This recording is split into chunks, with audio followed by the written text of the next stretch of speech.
Hello guys, मैं Neeraj sir और आप देख रहे हैं छोटा सा प्यारा सा चैनल एजुकेशन क्लाइंट।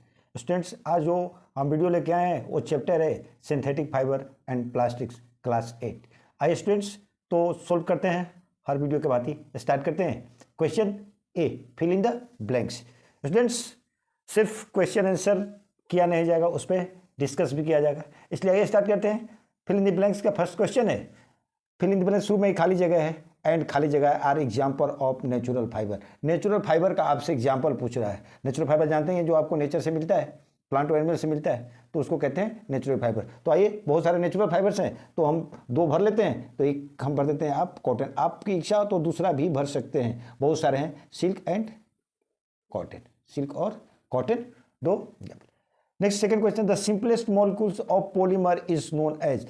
पॉलीमर का सबसे सिंपल मॉलिक्यूल को क्या कहते हैं? तो उसको हम कहते हैं मोनोमर। तो यहां भर लीजिए monomer. Question third, rayon is also known as. Rayon को और क्या कहते हैं? तो आप इसको कह सकते हैं रीजेनरेटेड फाइबर भी कहते हैं। तो यहां भर लीजिए आप regenerated, regenerated. Question four, nylon is a. Nylon किस तरह का फाइबर है? तो ये पूरी तरह सिंथेटिक फाइबर है, तो आप इसको भर सकते हैं ट्रूली सिंथेटिक फाइबर। तो यहां भर सकते हैं truly synthetic, truly synthetic fibre. Question five, खाली जगह, plastic can not B remould again on heating. देखिए, किस प्लास्टिक को फिर से आप रिमोल्ड नहीं कर सकते हीट करके, तो है आपको थर्मोसेटिंग। तो यहां भर लीजिए थर्मोसेटिंग, थर्मोसेटिंग। चलिए, क्वेश्चन ए खत्म हो गया स्टूडेंट। सेकंड क्वेश्चन है true and false. True false बताना है, इसमें कौन स्टेटमेंट ट्रू है और कौन फॉल्स है। आइए देखिए, कह रहा है natural fibres are highly resistant to effect on chemical like acid and alkali. नहीं स्टूडेंट्स, अगर यहाँ सिंथेटिक फाइबर होता तो ये सही रिजल्ट था। नेचुरल फाइबर रेजिस्ट नहीं करता है एसिड और अल्कली को, तो यहाँ आप भर सकते हैं फॉल्स। तो यहाँ भर लीजिए आप फॉल्स। इसके बाद student second, synthetic fibres absorb very little water. Yes, statement सही है। देखिए, सिंथेटिक फाइबर बहुत कम वाटर को एब्जॉर्ब करता है, तो यहाँ आप लिख सकते हैं true. Student question three, thermoplastics can be easily moulded on heating. हाँ, थर्मोप्लास्टिक को आप इजी तरीके से हीट करके आप उसको रिमोल्ड कर सकते हैं, तो ये स्टेटमेंट सही है। यहां लिख लीजिए true. Student question four, the plastic used for insulating electric wires is Teflon. ये स्टूडेंट्स ये फॉल्स है, ऐसा बात नहीं है, तो इसमें आप लिख लीजिए false. Students question five, all types of plastic are biodegradable. नहीं, सब प्लास्टिक बायोडिग्रेडेबल नहीं होता है, तो आप इसमें भर लीजिए फॉल्स। स्टूडेंट्स अब चलते हैं question C, tick the correct answer. देखिए, टिक द करेक्ट आंसर में कह रहा है the correct choice for the box in the following sequence. देखिए, सीक्वेंस दिया हुआ है, जैसे देखिए थर्मोप्लास्टिक क्या है, पीवीसी है, तो थर्मोसेटिंग प्लास्टिक के लिए कौन होगा? तो आप पढ़े थर्मोसेटिंग प्लास्टिक के लिए नायलॉन नहीं, पॉलीस्टीरीन नहीं, ये बैकलाइट, इसको आप टिक आउट कर दीजिए, ये सही ऑप्शन है। Student question second, which of the following is also known as the wonder polymer. तो ये देखिए पहला बार बना था, तो ये नायलॉन है, तो इस पर नायलॉन पे आप टिक आउट कर लीजिए। स्टूडेंट्स अब देखिए क्वेश्चन थ्री। क्वेश्चन थ्री क्या है? देखिए question three, sorry question three, थोड़ा एडजस्ट हो जाए इसको। हाँ, अब देखिए क्वेश्चन थ्री। क्वेश्चन थ्री कर रहा है कि highly durable synthetic fibre use for making parachute and ropes of rock climbing और फिशिंग द नेट। किसका बनता है? तो बहुत मजबूत होता है क्या आपका नायलॉन? तो ये नायलॉन का बनाया जाता है पैराशूट और रोप्स का रॉक क्लाइंबिंग के लिए। क्वेश्चन फोर, क्वेश्चन फोर कह रहा है which of the following is not one of the characteristics of synthetic fibre. Synthetic fibre characteristic कौन नहीं है? Easy to clean and dry quickly, ये सही है, आराम से जल्दी से वो क्या हो जाता है, क्लीन हो जाता है, जल्दी सूख भी जाता है। लॉन्ग लास्टिंग लक्चर, ठीक है, ये भी करेक्ट आंसर है, लॉन्ग लास्टिंग लक्चर। देखिए बायोडिग्रेडेबल नहीं है, बायोडिग्रेडेबल नहीं है, ठीक है, तो ये आपका करेक्ट ऑप्शन होगा बायोडिग्रेडेबल, ठीक है।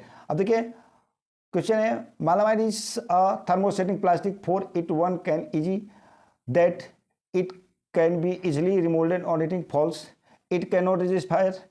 ये भी गलत। इट हैज द क्रॉस, हाँ ये सही है, क्रॉस अरेंजमेंट मॉलिक्यूल्स का होता है, तो आप इसमें टिक आउट कर लीजिए क्रॉस अरेंजमेंट।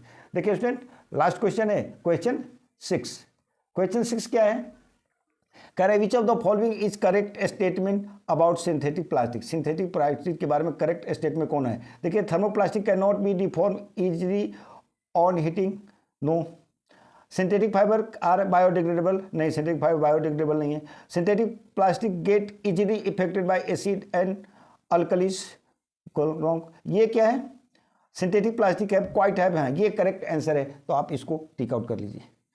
इस तरीके से ए बी और सी खत्म हो गया। आगे देखते हैं क्वेश्चन डी। देखिए क्वेश्चन डी है स्टूडेंट्स, देखिए क्वेश्चन डी है आपके लिए, देखिए थोड़ा एडजस्ट कर लेते हैं।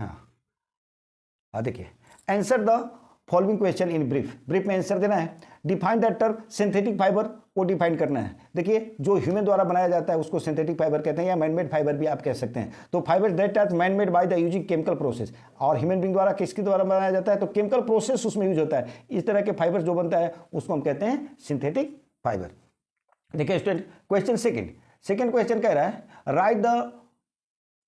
Right two of rayon, rayon 2 rayon बताना है। देखिए तो यूज्ड इन, देखिए किस चीज में यूज किया रेयन में, तो appear like the dresses, jacket, lining, suit, hat, ये सब बनाने में यूज होता है, पहला यूज। दूसरा बहुत तरह का इसका यूज है।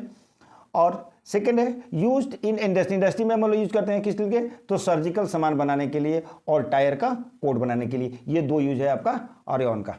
Students question number 3 number question है, देखिए name the 2 or 3 articles that can be made from the nylon. Nylon से बना हुआ 2 या 3 आर्टिकल का नाम बताना। बहुत सारे आर्टिकल हैं, तो 2 आर्टिकल जैसे हमने लिख दिया कि रेयन का कारपेट बनता है, क्लॉथ बनते हैं और टूथ ब्रश भी बनते हैं। ठीक है स्टूडेंट्स, अब देखिए क्वेश्चन 4 है why are clothes made from synthetic fibres uncomfortable in summer. देखिए सिंथेटिक फाइबर अनकंफर्टेबल समर में क्यों होता है स्टूडेंट्स, तो देखिए क्लॉथ जो होता है ना सिंथेटिक फाइबर अनकंफर्टेबल समर इसलिए होता है कि वो स्वेट को एब्जॉर्ब नहीं कर पाता, स्वेट को एब्जॉर्ब नहीं कर पाता है, जिसके कारण क्या है वो सूटेबल नहीं है समर में। स्टूडेंट्स क्वेश्चन 5, देखिए क्वेश्चन 5 है, देखिए आपका क्वेश्चन 5 कह रहा है give 2 examples of each of the term plastic, thermoplastic and thermosetting plastic. 2 example बताना है, किसका, एक थर्मोप्लास्टिक का और एक थर्मोसेटिंग प्लास्टिक का। तो देखिए थर्मोप्लास्टिक का 2 एग्जांपल पॉलीथीन है एंड पीवीसी है, एंड थर्मोसेटिंग प्लास्टिक का 2 एग्जांपल है मेलानिन है और बैकलाइट है। स्टूडेंट्स अब देखिए ये तरह से डी खत्म हो गया, और ई फर्स्ट क्वेश्चन ई का है, देखिए ई का फर्स्ट क्वेश्चन कह रहा है how is a regenerated fibre different from the 2 synthetic fibre. देखिए कैसे आपका ये रीजनरेटेड फाइबर जो डिफरेंट है 2 सिंथेटिक फाइबर से, और इसका एग्जांपल देना है। ठीक है 2 टाइप्स ऑफ फाइबर्स का है, हर एक का एक एग्जांपल देखना है। देखिए रीजनरेटेड फाइबर जो होता है made from the processing of natural fibre. देखिए रीजनरेटेड फाइबर जो बनता है उसमें हम नेचुरल फाइबर का यूज करते हैं, रीजनरेटिंग करते हैं, ठीक ना। जबकि ट्रूली फाइबर में इस तरह के काम नहीं है, वो पूरी तरह से नेचुरल फाइबर का उसका यूज नहीं करते हैं, हम नेचुरल फाइबर का मदद नहीं लेते हैं किसमें, जो ट्रूली सिंथेटिक फाइबर होता है, ठीक है ना। रिजनरेटेड फाइबर में हम लोग नेचुरल फाइबर का मदद लेते हैं, तो रिजनरेटेड फाइबर जो है डिफरेंट है ट्रूली फाइबर से। ठीक है एग्जांपल है, देखिए रेयन जो है, रेयन क्या है, रिजनरेटेड फाइबर है, और नाइलॉन जो है वो पूरी तरह सिंथेटिक फाइबर है। स्टूडेंट्स अब देखिए सेकंड क्वेश्चन, देखिए सेकंड क्वेश्चन कह रहा है आपसे why do clothes made of nylon last longer. देखिए नाइलॉन का बना हुआ जो क्लॉथ होता है वो लंबा ज़्यादा दिन तक चलता है। क्यों ज़्यादा दिन तक चलता है, क्योंकि रेयन जो है वो टेंसाइल होता है, इलास्टिक होता है और हाईली ड्यूरेबल होता है। स्टूडेंट्स अब देखिए क्वेश्चन 3 क्वेश्चन कह रहा है कि right 2 points of differences between thermosetting plastic and thermoplastic. Thermosetting plastic और थर्मोप्लास्टिक का 2 डिफरेंस बताना है। तो देखिए 2 डिफरेंस जो है क्या है, थर्मोसेटिंग जो होता है उसमें क्रॉस लिंक्ड होता है, मॉलिक्यूल्स का जो लिंक्ड होता है वो क्रॉस लिंक्ड होता है, जबकि ये थर्मोप्लास्टिक में वो लीनियर अरेंजमेंट होता है मॉलिक्यूल्स का। स्टूडेंट क्वेश्चन थर्ड का सेकंड डिफरेंस है, ये thermosetting can not be deform और हीटिंग। ठीक है, हीटिंग करके डिफॉर्म नहीं करते हैं, जैसे इसलिए इसको क्या कहते हैं, अगेन रिमोल्ड नहीं कर सकते हैं। और इसको जो है थर्मोप्लास्टिक को आप डिफॉर्म कर सकते हैं हीटिंग करके और रिमोल्ड करके न्यू शेप उसको दे सकते हैं। दोनों का एग्जाम्पल है, देखिए थर्मोसेटिंग प्लास्टिक का एग्जाम्पल है बेकेलाइट, मेलामाइन, और जबकि इसका थर्मोप्लास्टिक का है पोलोथीन एंड टेरिलिन। स्टूडेंट्स अब क्वेश्चन 4 देखिए, क्वेश्चन 4 है,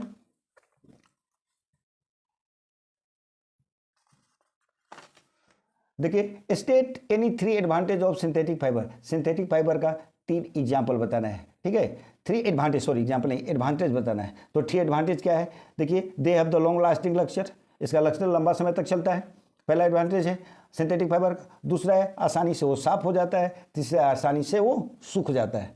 स्टूडेंट्स क्वेश्चन 5 देखिए, क्वेश्चन 5 है, give your views on the following, excessive use of plastic is a threat to environment. कह रहा है many types of plastic can not be recycle. देखिए बहुत तरह के प्लास्टिक है जिसको रिसाइकल नहीं किया जाता है। क्यों नहीं किया जाता है कि प्लास्टिक जो होता है वो नॉन बायोडिग्रेडेबल होता है, इसलिए plastic waste keep on the accumulate on the environment. तो क्या हो जाता है, प्लास्टिक जो जमा हो जाएगा एनवायरमेंट में, ठीक है स्टूडेंट। तो plastic take several years to decompose, plastic जो होता है सालों साल लग जाता है उसको डिकम्पोज होने में, ब्रेक डाउन होने में, इसलिए वो इन्वायरमेंट के लिए अच्छा नहीं है। और उसके कारण क्या हो सकता है, पोल्यूशन हो सकता है। ये प्लास्टिक बर्न, अगर आप प्लास्टिक को जला देते हैं, गार्बेज नहीं बनाते हैं, क्या करते हैं, ढेर नहीं लगाते, अगर उसको जला देते हैं तो हार्मफुल गैस प्रोड्यूस करेगा और फिर वो क्या हो जाएगा, एयर को पोल्यूटेड करेगा। तो प्लास्टिक का सही जगह से ट्रीट करना जरूरी है। Students question number 6 number question है, लास्ट क्वेश्चन है, देखिए करें Why is bakelite is good choice for the making electric switches and handles of the cooking utensil? क्योंकि utensils क्या है या इलेक्ट्रिक स्विच का बनाने के लिए बेकेलाइट गुड चॉइस होता है। क्यों, देखिए इसलिए गुड चॉइस होता है कि वो इलेक्ट्रिक स्विच और हैंडल्स जो होता है क्योंकि यूटेंसिल का, क्योंकि बेकेलाइट जो होता है poor conductor of heat and electricity होता है। स्विच इसलिए बनाते हैं क्योंकि बेड कंडक्टर ऑफ इलेक्ट्रिसिटी का, यूटेंसिल इसलिए बनाते हैं कि बेड कंडक्टर है हीट का। ये तरह से ये चैप्टर पूरी तरह से खत्म हो गया। वीडियो अच्छा लगा है तो लाइक कीजिएगा, सब्सक्राइब कीजिएगा और कमेंट जरूर कीजिएगा ताकि वीडियो की कमियों को दूर किया जाए, आपके सुझाव पर ध्यान जाए। Thank you so much.